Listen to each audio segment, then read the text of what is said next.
rahimani wa rahimakumullah. Di sore hari yang berbahagia ini, marilah kita senantiasa meningkatkan kesyukuran kita dengan cara memuji membesarkan Allah Subhanahu wa taala, karena Dialah Allah, Zat yang Maha Pemurah, pemberi dari segala kenikmatan. Apapun yang ada pada diri kita, maka hakikatnya adalah nikmat dari Allah Subhanahu wa taala. Bukan kita dapatkan karena kecerdasan kita atau karena kehebatan kita, tapi murni karena nikmat rahmat Allah Subhanahu wa taala. Allah Subhanahu wa taala mengatakan, "Wa ma bikum min ni'matin fa min Allah." Dan apa saja yang ada pada diri kalian, maka itu adalah nikmat dari Allah Subhanahu wa taala. Wa in ta'uddu ni'matallahi la tuhsuha balillaha fa'budu wa kum minasyakirin. Bahkan hanya beribadah kepada Allah dan jadilah kalian sebagai hamba-hamba Allah yang bersyukur atas nikmat-nikmatnya. Ummahat wal akhwat rahimani wa rahimakumullah.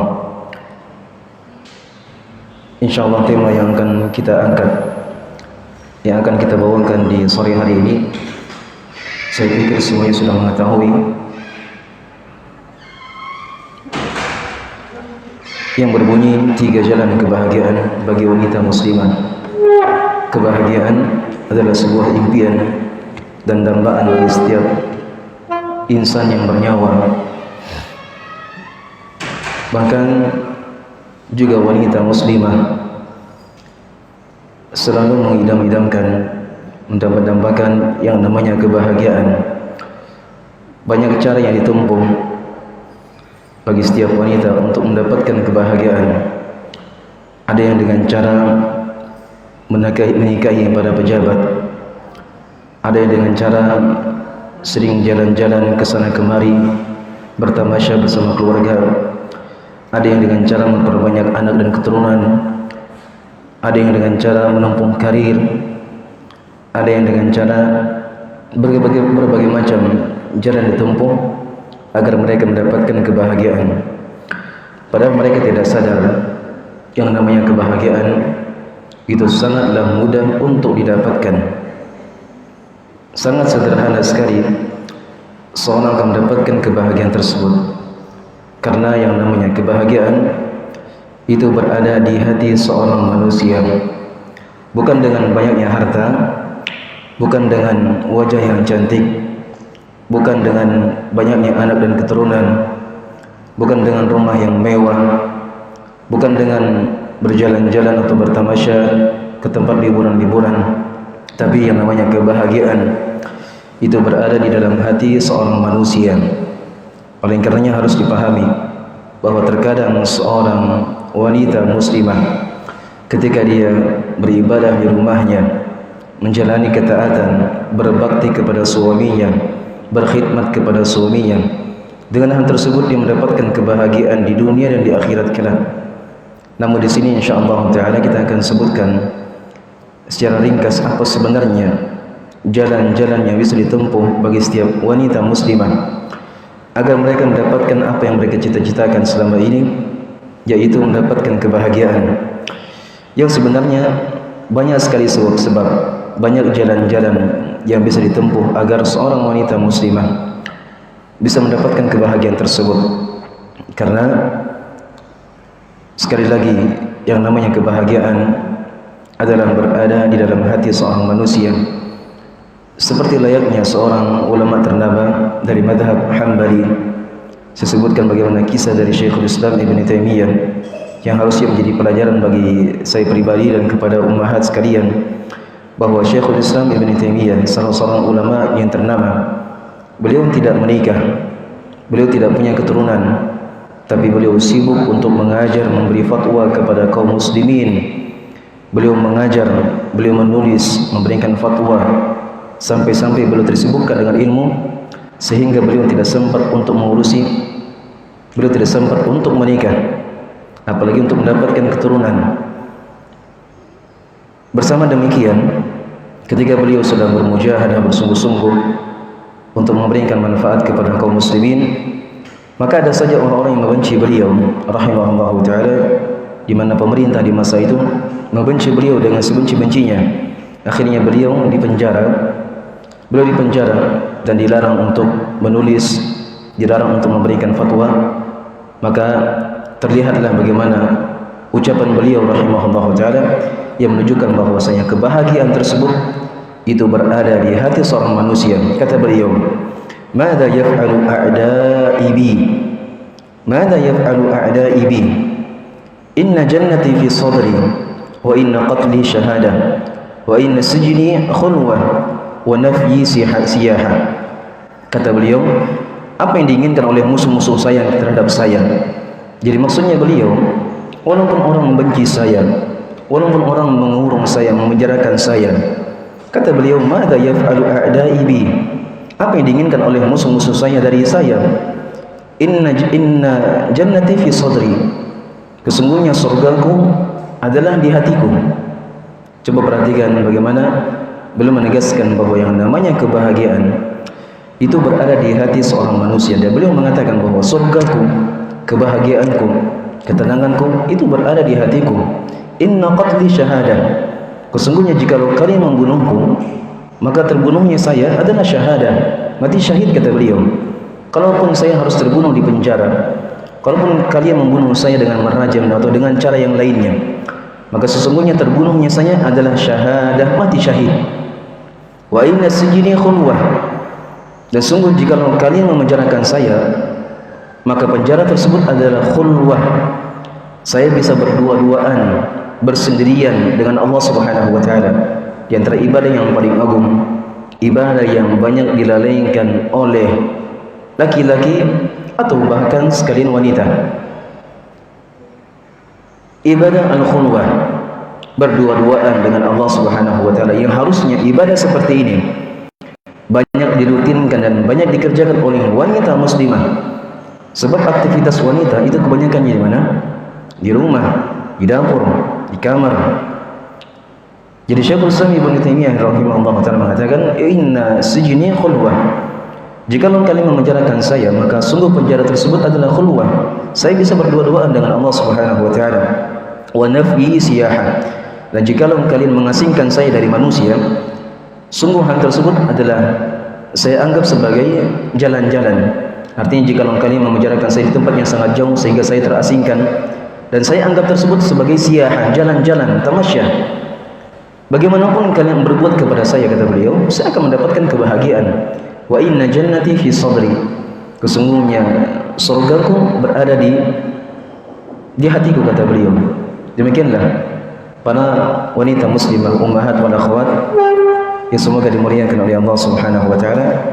Pahamilah bahwasanya apapun yang kalian tempuh, apapun yang kalian jalani, sebenarnya yang namanya kebahagiaan itu hanyalah di hati seorang wanita, di hati, dan bukan dengan cara memperbanyak harta, bukan dengan cara menikahi laki-laki yang kaya raya, berpangkat, mempunyai rumah yang mewah, tapi kebahagiaan adalah apa yang ada di hati seorang wanita.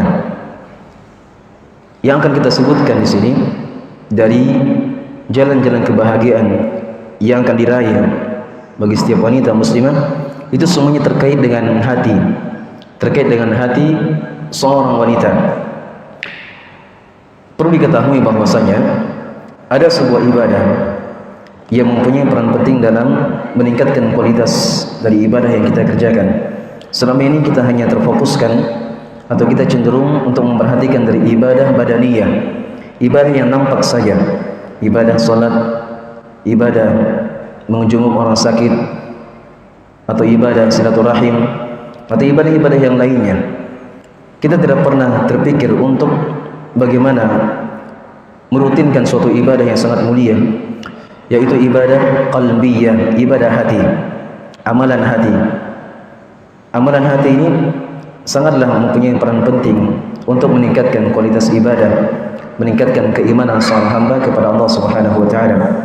Yang pertama saya katakan bahwa di antara jalan agar seorang wanita muslimah mendapatkan kebahagiaan di dunia sebelum mendapatkan di akhirat adalah dengan cara kesabaran.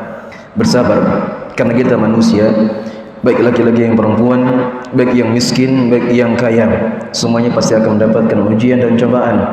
Dan setiap dari kita dengan berbagai latar belakangnya mempunyai ujian yang beraneka ragam. Tidak orang yang hina, tidak orang yang mulia, tidak yang berpangkat, tidak berpangkat.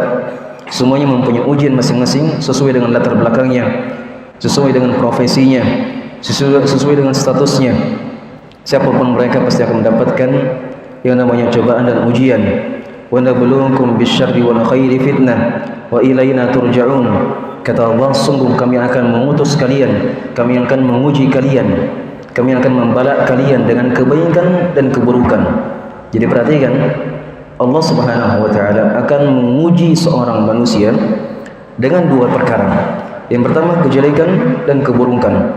Terkadang ada seorang yang dia diuji dengan hartanya, terkadang ada seorang yang diuji dengan suaminya, terkadang ada seorang diuji dengan anaknya, terkadang ada seorang yang diuji dengan pekerjaannya, ada seorang yang diuji dengan berbagai dengan ujian. Jadi dari berbagai ujian dan cobaan tersebut, sikap yang benar untuk menghadapi cobaan dan ujian ini adalah dengan kesabaran. Ingat, ummahat wal akhwat sekalian yang semoga dimuliakan oleh Allah Subhanahu wa taala, bahwa yang namanya kesabaran walaupun sangat sulit untuk dijalankan. Terkadang kita melihat mungkin dari suami kita bertindak kekonyolan, bertindak kebodohan yang membuat kita harus marah, yang membuat kita harus mengangkat suara di hadapan suami. Ingatlah bahwa sabar ini, kapan seorang wanita dia bersabar dari ujian yang dia hadapi, dari ujian yang ada di hadapannya, dari anaknya, dari suaminya, dari tetangganya, dari orang lain, dari karib kerabatnya.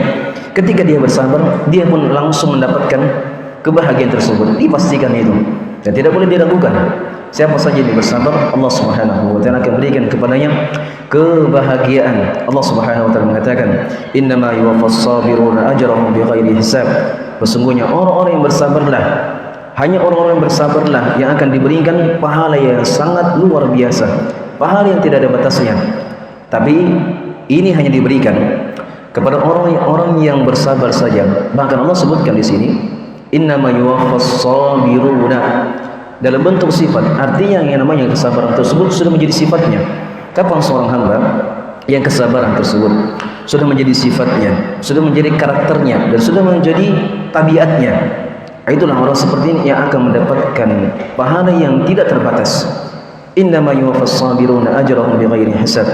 Ketahuilah bahwasanya setiap dari kita pasti menginginkan surga. Surga adalah tempat yang kita dambakan. Surga tempat yang selama ini kita rindukan.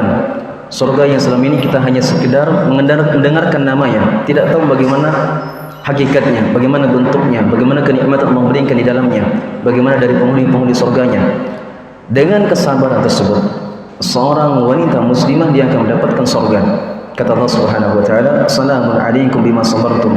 Bagaimana para malaikat yang menyambut penghuni surga ketika penghuni surga sudah menginjakkan kakinya di surga, para malaikat mengatakan, "Salamun alaikum bima sabartum." Keselamatan untuk kalian, keselamatan untuk kalian disebabkan karena kesabaran kalian. Jadi jalan yang bisa mengantarkan seorang wanita muslimah menuju kebahagiaan dan menuju surga Allah Subhanahu wa taala adalah dengan kesabaran. Allah Subhanahu wa taala mengatakan, "Ya ayyuhalladzina amanu sabiru wa sabiru wa rabitu wattaqullaha la'allakum tuflihun." Wahai orang-orang beriman, mencakup laki-laki dan perempuan, bersabarlah kalian dalam keadaan kalian lapang, dalam keadaan susah. Bersabarlah kalian wa rabitu, dan terus continue di atas kesabaran tersebut, dan bertakwalah kalian agar kalian dirahmati dan mendapatkan petunjuk dari Allah Subhanahu wa taala. Dan juga Allah Subhanahu wa taala mengatakan, "Wasta'inu bis-sabri was-shalah." Mintalah pertolongan dengan salat dan kesabaran. Jadi fungsi dari kesabaran bukan hanya sekedar sebuah ibadah yang menghiasi kehidupan seorang muslimah, tapi untuk menghadapi dari berbagai cobaan dan ujian, terkadang kita meminta pertolongan dengan salat dan kesabaran. Ini fungsi dari kesabaran tersebut. Selain daripada dia akhlak yang mulia yang menghiasi kehidupan seorang wanita muslimah atau menghiasi kehidupan manusia secara umum. Sabar ini juga adalah tempat isti'anah, kita meminta pertolongan kepada Allah dengan kesabaran. Jadi dari berbagai cobaan dan ujian yang Allah berikan kepada kita, ditimpakan kepada kita, kita meminta pertolongan dengan cara sabar. Ada ujian, ada cobaan, coba sekali-kali kalau ada sesuatu yang mendesak kita, ujian yang harus kita selesaikan sesegera mungkin. Dari hutang yang terlilit, dari suami yang membangkang, dari suami yang tidak mendengar, dari anak yang berubah karakternya, dari ekonomi yang selalu pas-pasan. Coba sekali-kali hemparkan sejadah, langsung tegakkan salat. Kalau tidak bisa, beristighfar kepada Allah Subhanahu wa taala. Kalau tidak bisa, bersabar di atas cobaan ujian tersebut. Dengan kesabaran inilah dia akan mendapatkan kebahagiaan. Sudah mau dia apa? Yang namanya ujian dan cobaan adalah takdir Allah Subhanahu wa taala, tidak bisa dirubah. Sikap yang benar dalam menghadapi cobaan ujian tersebut adalah dengan cara kesabaran. Dengan kesabarannya dia akan mendapatkan kebahagiaan. Jadi sekali lagi bahwa yang namanya seorang muslim ketika terjadi sebuah cobaan dan ujian, sekali-kali dia praktekkan hal seperti ini. Dari yang mengerjakan salat apapun itu, dia langsung berwudu, dia langsung beristighfar, mengerjakan salat, kemudian berdoa kepada Allah. Kalau tidak bisa mengerjakan salat karena kesibukan di rumah, kesibukan di dapur, kesibukan melayani suami, maka dia dengan sabar, dia tahan lisannya, dia tahan hatinya, dia tahan amarahnya, dia tahan untuk tidak meminta-minta kepada orang lain, dia tahan untuk tidak terjatuh dalam perkara yang maksiat. Dia sabarkan dirinya, dan yang namanya kesabaran itu tidak akan diraih kecuali dengan mengupayakan, membiasakan diri untuk senantiasa sabar. Sabar untuk menahan lisan, sabar untuk menahan tangan, sabar untuk tidak terjatuh dalam perbuatan yang haramkan oleh Allah Subhanahu wa taala. Kemudian juga Allah Subhanahu wa taala perintahkan kita untuk senantiasa bersabar. Wasbiru innallaha ma'as sabirin. Masyaallah, keutamaan yang sangat mulia, yang sangat besar kalau dipahami bagi setiap wanita muslimah. Apa manfaatnya dari sabar? Allah sebutkan dari kesabaran tersebut bukan tidak ada manfaatnya, tapi manfaat yang terbesar adalah Allah akan bersama bagi orang-orang yang bersabar. Baik, mungkin ada yang bertanya, apa maksudnya Ustaz yang disebut dengan kebersamaan Allah dengan orang-orang sabar? Maksudnya di sini kan kita maklumi bersama bahwa Allah Subhanahu wa taala bersama hamba-hambanya, tidak yang tidak sabar, tidak yang bersabar, tidak yang mukmin, tidak yang kafir, tidak yang mujrim, tidak yang taat. Allah bersama mereka dimanapun mereka berada. Maksudnya ilmunya Allah bersama mereka. Tapi maksudnya di sini, kenapa Allah khususkan Allah bersama dengan orang-orang yang sabar? Bahwa kebersamaan di sini adalah kebersamaan yang sifatnya khusus. Maksudnya Allah bersama dengan orang-orang yang sabar bukan hanya sekedar kebersamaan begitu saja, tapi Allah akan mendengarkan doa-doa mereka. Allah akan membantu mereka, memberikan taufik kepada mereka, memberikan kemudahan kepada mereka, memberikan bantuan kepada mereka, memberikan inayah kepada mereka. Kapan itu? Kalau dia bersabar. Dan sekali lagi di sini digunakan dengan kalimat sifat. Wasbiru innallaha ma'as sabirin. Bersabarlah kalian, upayakan untuk senantiasa sabar. Sesungguhnya Allah Subhanahu wa taala itu bersama bagi orang-orang yang sabar. Allah bersama bagi orang-orang yang sabar. Maksudnya bukan hanya sekedar sabar, tapi sabar tersebut sudah menjadi karakternya, menjadi tabiatnya, menjadi kebiasaannya, menjadi sifatnya sehari-hari. Inilah orang seperti ini, ya Allah Subhanahu wa taala akan menyertai mereka, akan bersama mereka. Kemudian juga Rasulullah SAW bersabda, beliau SAW sampai takjub. Beliau SAW sampai terjun kepada seorang manusia yang ketika mendapatkan ujian langsung bersabar, mendapatkan nikmat langsung bersyukur. Kata beliau, ajaban li amril mu'min, inna amrahu kullahu khair wa laysa dhalika illa lil mu'min. Inna sabathu dharra sabar fa kana khairan lah, wa inna sabathu syarra syakar fa kana khairan lah. Kata beliau, sesungguhnya sangat menakjubkan. Jadi beliau sampai terheran-heran dan beliau sampai takjub perkaranya seorang mukmin. Dan ini kata beliau, tidak ada yang bisa mengerjakannya kecuali orang yang beriman saja. Berbahagialah siapa saja yang bisa menerangkan dari hadits yang mulia ini yang tadi kita bacakan. maka dia adalah orang yang beriman kepada Allah Subhanahu wa taala. Sungguh sangat menakjubkan perkaranya orang yang beriman. Inna amrahum kullahu khair. Sungguhnya perkaranya seluruhnya adalah kebaikan. Semuanya kebaikan. Walaysa dzalika li ahadin illa al-mu'min. Dan itu semuanya, kata beliau, tidak ada yang bisa mengerjakannya kecuali orang yang beriman. Apa itu? Inna sabathu dharra sabar. Kalau dia mendapatkan desakan, goncangan, cobaan, ujian, sabar, dia langsung bersabar. Fakana khairan lah. Maka kesabaran adalah kelapangan, kesenangan, kebahagiaan, kumpul bersama kawan-kawan, kumpul bersama keluarga, bercerita dengan mereka, tertawa dengan mereka. Wa in asabathu sarra syakar. Kalau dia mendapatkan kebahagiaan, kelapangan, dia langsung bersyukur. Fakana khairan lah. Maka syukurnya tersebut adalah kebaikan untuk mereka. Subhanallah. Jadi sekali lagi saya katakan bahwa dua perkara ini tidak ada yang bisa menjalaninya kecuali orang-orang yang senang memberikan nasihat kepada kita untuk senantiasa bersabar. Jumpai saya di telagaku. Jadi terus kita senantiasa bersabar. Mulai dari masjid ini, bersabar untuk mendengarkan ceramah, walaupun terkadang agak lama ceramahnya, bersabar. Setelah keluar dari masjid sampai di rumah, tetap gunakan sabar, gunakan kesabaran. Sampai kapan batas kesabaran kita ini? Sampai kapan kita harus bersabar? Ustaz, kita ini sabar harus ada batasnya, Ustaz. Betul. Sabarnya kita sampai kita berjumpa dengan Rasulullah SAW ketika beliau menunggu kita di telaganya. Wasbiru hatta talqawni 'alal haud. Bersabarlah kalian sampai kalian menjumpai saya di telagaku. Itu sudah. Kalau kita sudah berjumpa Nabi SAW di telaganya, barulah hilang kesabaran. Tapi selama kita masih di dunia ini, maka kita senantiasa bersabar, bersabar, bersabar, dan bersabar. Dari masjid ini, kemudian di jalan, sampai di rumah, memasuki malam, kemudian tidur, kemudian terbangun, kemudian beraktivitas. Gunakan selalu kesabaran. Sabar dari anak, sabar dari orang tua, sabar dari mertua, sabar dari kawan, sabar dari tetangga. Dan sabar tersebut adalah, kata para ulama, menahan lisan dari mengeluh, menahan tangan dari hal-hal yang diharamkan, dan menahan dari semua anggota tubuh agar tidak terjatuh dari perkara yang diharamkan. Itulah hakikat dari sabar. Dia menahan lisannya untuk tidak menggibahi orang. Ada orang menjelek-jelekinya, dia tahan lisannya untuk tidak membalas gibahnya. Kemudian ada kenakalan dari anak, dia tahan tangannya, berusaha untuk tidak tidak main tangan istilahnya. Kemudian dia tahan anggota tubuhnya untuk tidak terjatuh dalam perkara-perkara yang diharamkan. Itulah hakikat dari kesabaran. Kemudian jalan yang kedua ini yang tidak kalah pentingnya, dan ini harus kita pahami, bahwa bagaimanapun yang kita jalani, kalau kita tidak menerapkan jalan yang kedua ini, wallahi tidak akan pernah kita akan mendapatkan yang namanya kebahagiaan. Apa itu yang kedua? Yang kedua adalah beriman kepada takdir.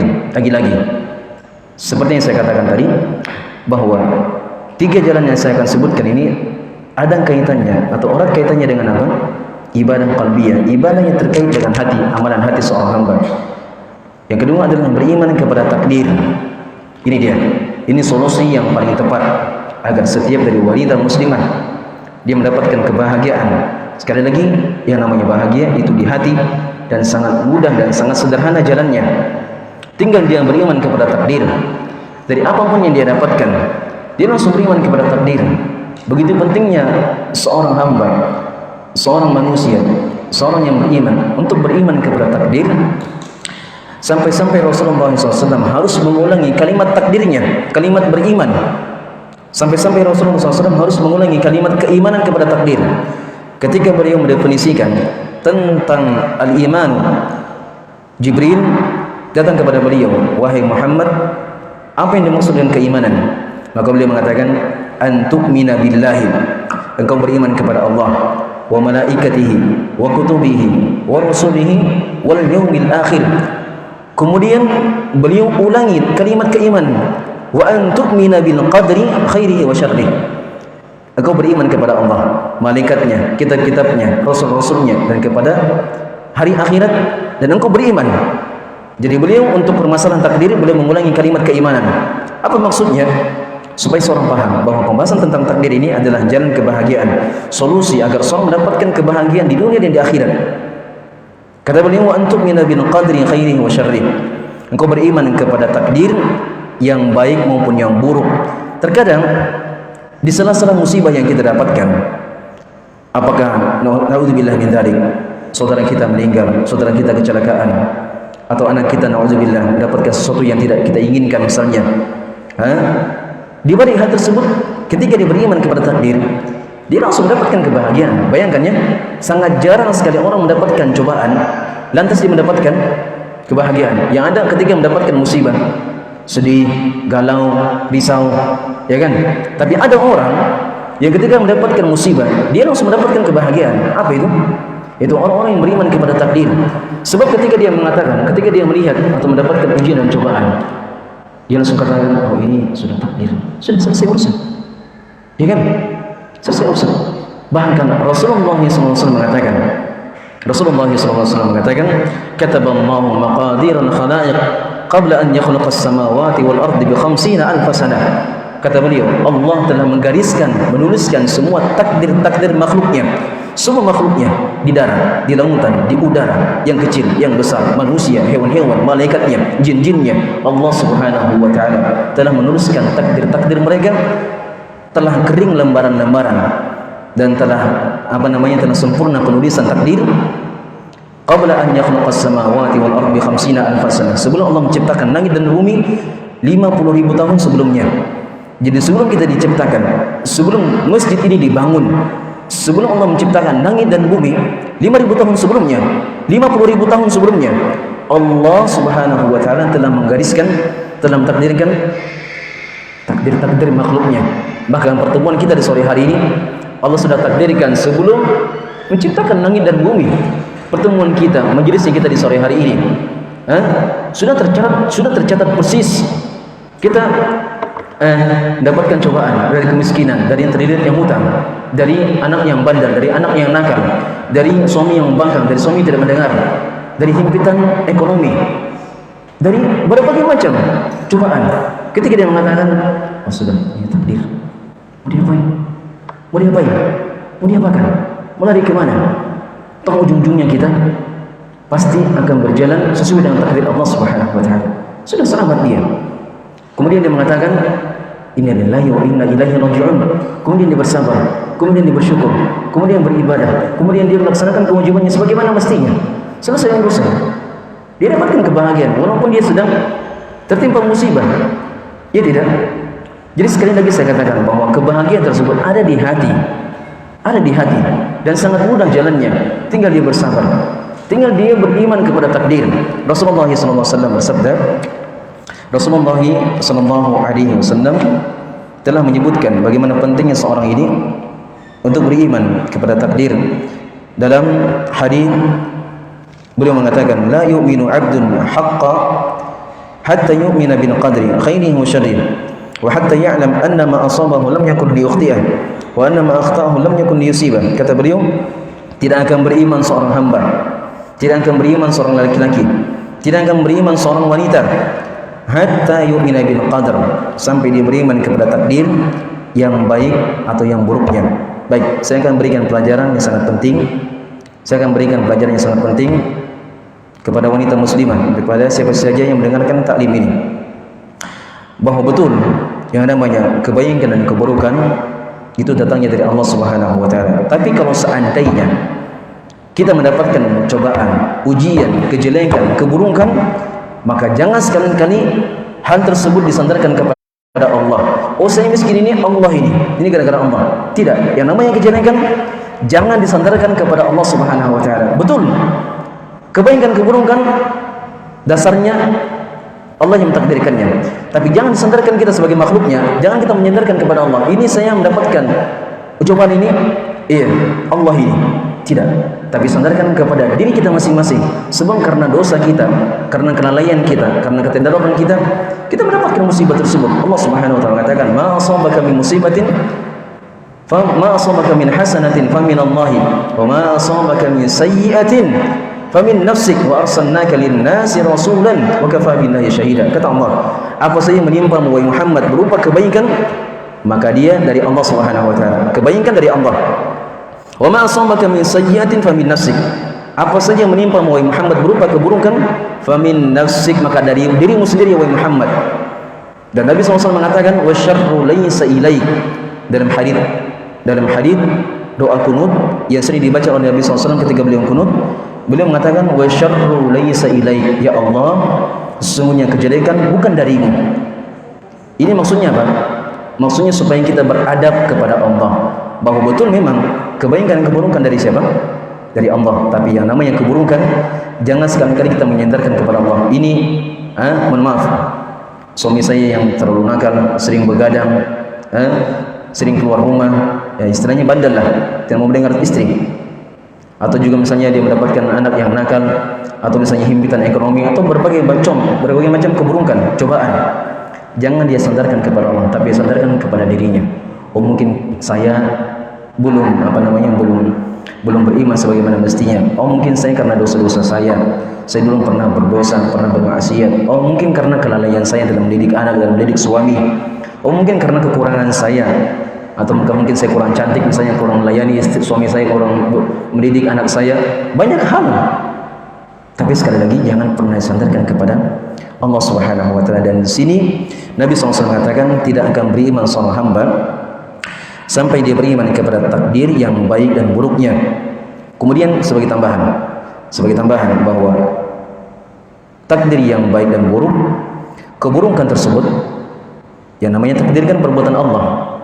Takdir termasuk dari perbuatan Allah Subhanahu wa taala. Baik. Kalau dikatakan takdir ini adalah perbuatan Allah, maka jangan dikatakan perbuatan Allah ada yang baik, ada yang buruk. Bisa dipahami? Baik. Takdir Allah Subhanahu wa taala maksudnya perbuatan Allah. Allah yang mencatat, Allah yang menghendaki, Allah yang mentakdirkan. Betul, takdir Allah ada yang baik, ada yang buruk. Tapi jangan dikatakan bahwa perbuatan Allah ada yang baik, ada yang buruk. Keburukan takdir yang buruk itu hanya ditinjau kepada apa yang terjadi kepada makhluknya. Takdir yang buruk ini itu hanya bisa kita lihat dari apa yang terjadi kepada manusia. Betul, kalau apa yang terjadi kepada manusia kadang ada yang baik, kadang ada yang buruk. Tapi kalau kita melihat kepada perbuatan Allah, Allah yang mentakdirkan, maka sebenarnya takdir Allah Subhanahu wa taala tidak ada kecuali kebaikan. Bisa dipahami? Banyak orang salah paham dalam pembahasan takdir di sini. Banyak orang salah paham dalam pembahasan takdir. Dia mengatakan takdir Allah yang buruk, maksudnya Allah punya perbuatan yang buruk juga. Tidak. Perbuatan Allah dalam hal mentakdirkan semua takdir makhluknya memang ada yang baik, ada yang buruk. Tapi keburukan tersebut itu dilihat kepada apa yang terjadi kepada manusia. Betul. Kaya dan miskin, itu terkadang ada baik, ada buruknya. Tapi keburukan itu ditinjau kepada apa yang terjadi kepada makhluknya. Sebagai contoh, gempa bumi dan tsunami yang terjadi kepada saudara-saudara kita di berbagai belahan dunia. Tsunami itu sendiri memang keburukan, tapi keburukannya untuk manusia. Tapi untuk perbuatan Allah, Allah mentakdirkan tsunami tersebut, Allah mentakdirkan kebanjiran, Allah mentakdirkan gempa bumi. Kalau dilihat dari perbuatan Allah, maka itu kebaikan. Kenapa kebaikan? Karena tidaklah Allah berkehendak, tidaklah Allah mentakdirkan hal tersebut kecuali apa? Maksudnya baik, agar manusia kembali kepada Allah. Kalau tidak diturunkan musibah, kalau tidak ditakdirkan dengan takdir tersebut, tidak akan kembali manusia, tidak akan mengingat kepada Allah Subhanahu wa taala. Jelas? Jadi sekali lagi bahwa takdir baik dan buruk itu dilihat kepada apa yang terjadi kepada manusia. Tapi kalau dilihat kepada perbuatan Allah, maka perbuatan Allah tidak ada kecuali yang baik saja. Allah mentakdirkan keburukan juga baik. Kemiskinan, Allah takdirkan sefulan miskin dari lahirnya sampai sekarang, miskin terus. Berupaya untuk beli mobil tidak bisa-bisa, berupaya untuk beli motor tidak bisa-bisa, miskin terus. Memang kemiskinan tersebut untuk hamba memang keburukan. Tapi untuk perbuatan Allah, Allah mentakdirkan miskin untuk si fulan baik. Kenapa? Karena mungkin saja dengan kemiskinan tersebut Allah inginkan supaya hamba ini bersyukur. Allah inginkan hamba agar hamba tersebut bersabar, bersyukur dan qanaah terhadap pemberian Allah Subhanahu wa taala. Mungkin saja kalau Allah takdirkan si fulan yang tadi dia miskin, kemudian Allah takdirkan dia kaya. Pas dia kaya langsung lupa dari Allah, langsung jauh dari Allah, tidak ingat lagi majelis taklim, tidak ingat lagi untuk melaksanakan salat berjamaah dan seterusnya. Ummahatul akhwat rahimani wa rahimakumullah.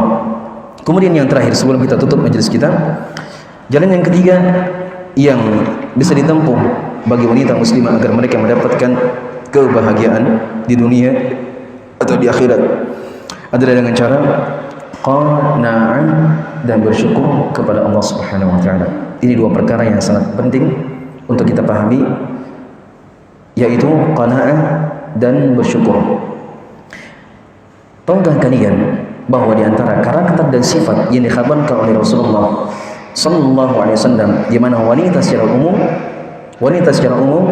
itu adalah penghuni neraka yang paling banyak.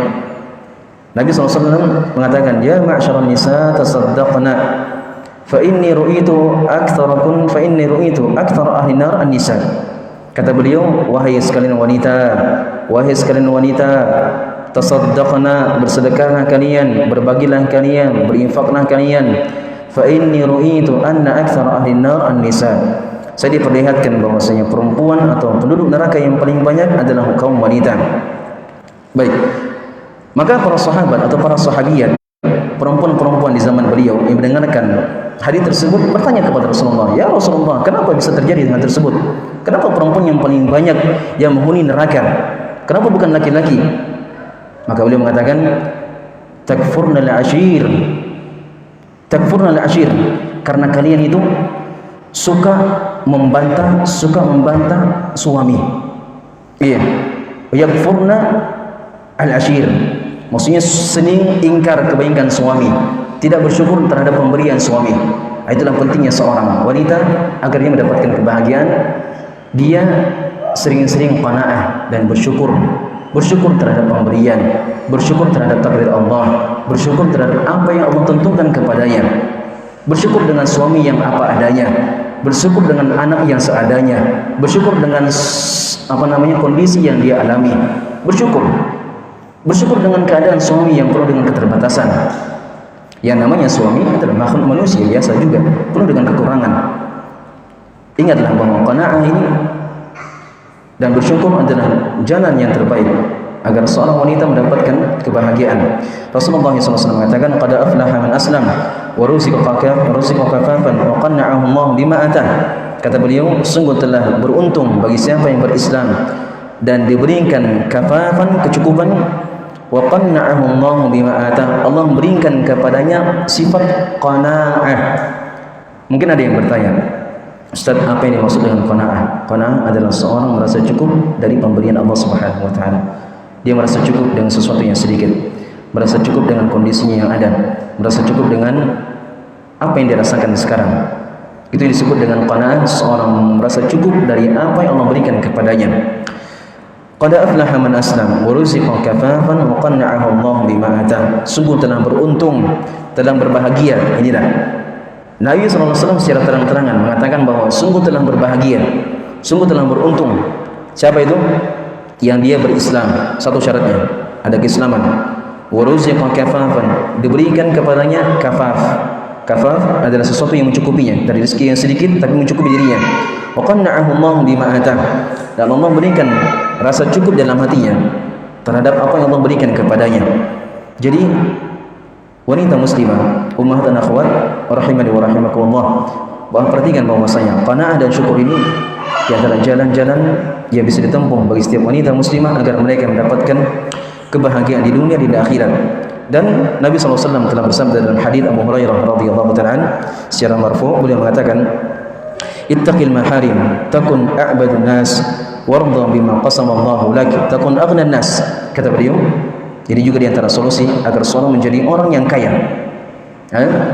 mau menjadi orang yang kaya, orang yang berbahagia, orang yang senang, orang yang tenang, orang yang nyaman dimanapun dia berada. Kata beliau, ittaqil maharim, jauhilah segala perkara yang diharamkan. Takun a'badun nas, maka engkau akan menjadi orang yang kontinu dalam beribadah. Jadi di antara sebab agar seorang bisa kontinu di atas suatu ibadah dengan cara apa? Meninggalkan keharaman. Sebab yang namanya keharaman apabila dijalani, apabila dikerjakan akan menghalangi seorang hamba dari ibadah. Kenapa orang tidak bisa bangun malam? Kenapa orang tidak bisa bangun malam di malam hari? Ada maksiat yang dikerjakan di siang hari. Kenapa orang tidak bisa baca Quran, tidak bisa lama-lama? Karena memang dia sibuk dengan maksiat. Jadi kata beliau, ittaqil maharim takun a'badun nas. Jauhilah perkara yang diharamkan, maka engkau akan menjadi manusia yang paling kontinu dalam beribadah. Kemudian yang kedua, belum selesai kajian kita ya, tapi sudah ada ribut di belakang-belakang. Sabar dulu ibu-ibu, sabar dulu. Kata beliau, warda bima qasamallahu lak takun aghnan nas. Dan ridhalah, merasa cukuplah dengan pemberian Allah kepada kalian, takun aghnan nas, sehingga niscaya engkau akan menjadi orang yang paling kaya. Jadi kekayaan, sekali lagi, itu ada di dalam hati, bukan dengan banyaknya harta. Laisal ghina an kathratil 'ard, walakinna ghina ghina nafs. Kekayaan, kata beliau, bukan dengan banyaknya harta, bukan dengan banyaknya rumah sana sini, ada vilanya, ada hotelnya, ada mobil mewahnya. Tidak. Tapi kekayaan, kata beliau, walakinna ghina ghina nafs. Akan tetapi kekayaan adalah apa yang bercokol di dalam hati. Itulah rasa cukup, itulah qanaah, itulah kesabaran, itulah keimanan, itulah qanaah, itulah bersyukur. Akan tetapi kekayaan, kebahagiaan, apa yang bercokol di dalam hati. Kata beliau, warda bima qasamallahu lak takun aghnan nas. Dan ridhalah, merasa cukuplah dengan apa yang Allah berikan kepadamu, niscaya engkau menjadi orang yang paling kaya, orang yang paling berbahagia. Ummahat wa akhwat rahimani wa rahimakumullah. Mungkin kajian kita sampai di sini, lebih dan kurangnya mohon maafkan. Kalau ada pertanyaan dari ummahat sekalian, tertulis atau secara lisan, saya persilakan. Ada pertanyaan?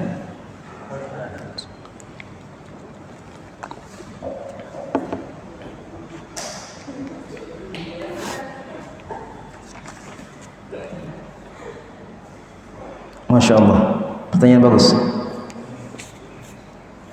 Bismillah.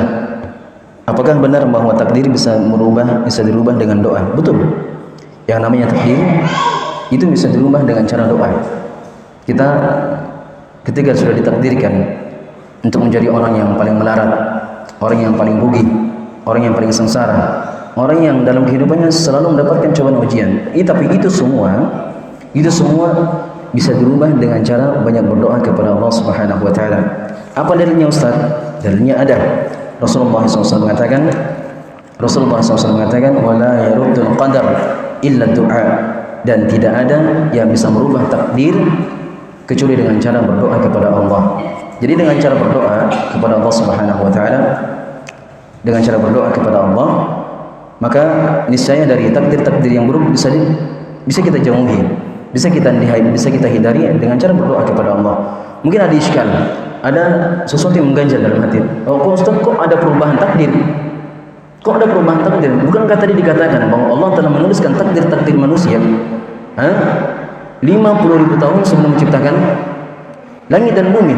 Kok ada istilah perubahan takdir? Maka kita katakan perubahan takdir tersebut juga sudah ditakdirkan oleh Allah 50.000 tahun sebelum Allah menciptakan langit dan bumi. Selesai urusan. Jadi ketika terjadi perubahan takdir, yang tadinya misalnya si fulan misalnya anaknya naudzubillah mau ditabrak, kemudian tidak jadi karena orang tuanya senantiasa berdoa kepada Allah agar jaga anaknya. Yang tadinya mungkin anaknya mau pergi jauh naik pesawat, kemudian orang tuanya berdoa, kemudian anak selamat. Memang takdir adalah sesuatu yang telah digariskan oleh Allah Subhanahu wa taala, tapi itu bisa dirubah dengan cara berdoa kepada Allah Subhanahu wa taala. Jadi perubahan takdir yang terjadi itu juga sudah ditakdirkan oleh Allah di 50.000 tahun sebelum Allah menciptakan langit dan bumi. Ingat, yang namanya pembahasan takdir, ada takdir azali, ada takdir yang sudah terdahulu, ada takdir tahunan yang setiap tahunnya Allah menuliskan takdir-takdir makhluknya, ada takdir yang setiap kali manusia ingin dilahirkan sudah dituliskan takdir-takdirnya. Jadi ada pembagian takdir-takdir, ada takdir yang paling umum, takdir azali namanya. Itulah takdir yang paling mendasar, itulah takdir yang semua Allah Subhanahu wa taala tuliskan untuk semua makhluknya. Ada takdir setiap tahunnya, maksudnya setiap tahunnya, setiap di malam Lailatul Qadar Allah menuliskan takdir-takdir makhluknya, apa yang akan terjadi pada tahun tersebut. Ada juga takdir ketika manusia ingin dilahirkan, setelah ditiupkan ruh, kepada janin, setujukan akan dituliskan takdir-takdirnya. Kata beliau sallallahu alaihi wasallam, innal insana yujma'u khalquhu fi batni ummihi 40 yawman thumma yakunu 'alaqatan mithla dhalik thumma yakunu nutfatan mithla dhalik thumma yunfakhu fihi ruh fayu'mar bi arba'i kalimatin bi katbi rizqihi wa ajalihi wa syaqiyyun aw sa'id. Kata beliau, sesungguhnya manusia itu dikumpulkan penciptaannya di rahim ibunya selama 40 hari atau 40 bulan atau 40 hari. Kemudian ditiupkan, diberikan daging, kemudian diberikan darah. Kemudian diperintahkan